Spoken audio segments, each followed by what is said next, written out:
Referring to the Gardens by the Bay just now, you highlighted that it's more of architectural excellence compared to a sustainability in eco-nature. So what advice do you have for us in terms of Singapore to do it better, to make it more eco or nature-based? Because currently today it seems to be pretty intensive when it comes to energy. Are you national parks? No, but I could say that I'm public service. Ah, okay. Okay, I feel very strongly about Gardens by the Bay. It's one of those things. And I made a special trip to Eden. We went there last year, I think.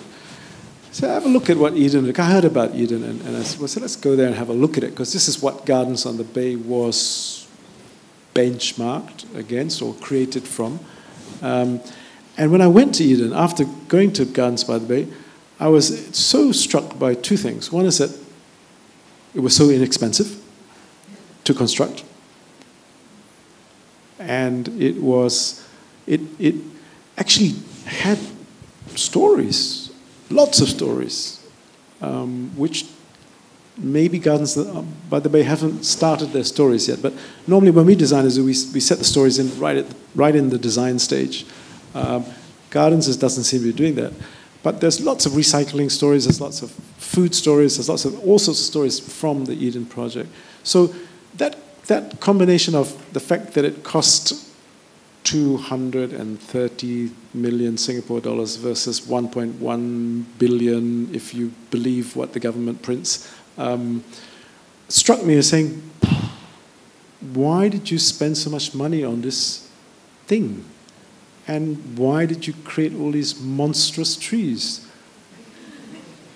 And it's a beautiful planning solution to complement the theatres on the bay and Marina Bay Sands, and it balances, and it's visually a beautiful thing. And I think the urban planners felt that that's why that competition should be won by these particular people. I don't think they had any interest in botanical gardens. I don't think that was a criteria, and I don't know. I have no idea. I'm not party to it, and I'm not particularly interested.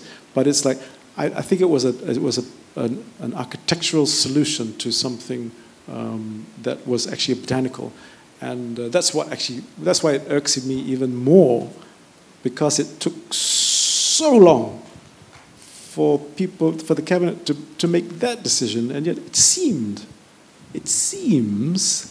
that it was so simple to make a Gardens by the Bay decision with a lot more money. And that's what irks me more than anything else.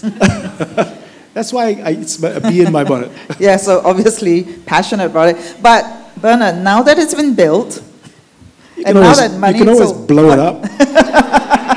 I was going to ask, what should be done to tell the story better? No, it's fine. I mean, it's fine. It's the conservatories is just very expensively constructed. The trees are there.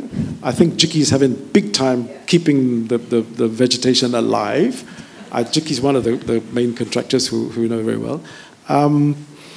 But it's there. It's fine. It's very beautiful. I mean, don't get me wrong. Architecturally, it's great, and it's a nice place, and it's expensive to get in. It's $20 to get in, whereas Botanical Gardens is for free. But apart from all that, and I'm sure the restaurant is very nice. Okay, but I would just keep running it. I mean, you've got no choice. It costs $34 million to keep the two houses cool, isn't it? That's what I read.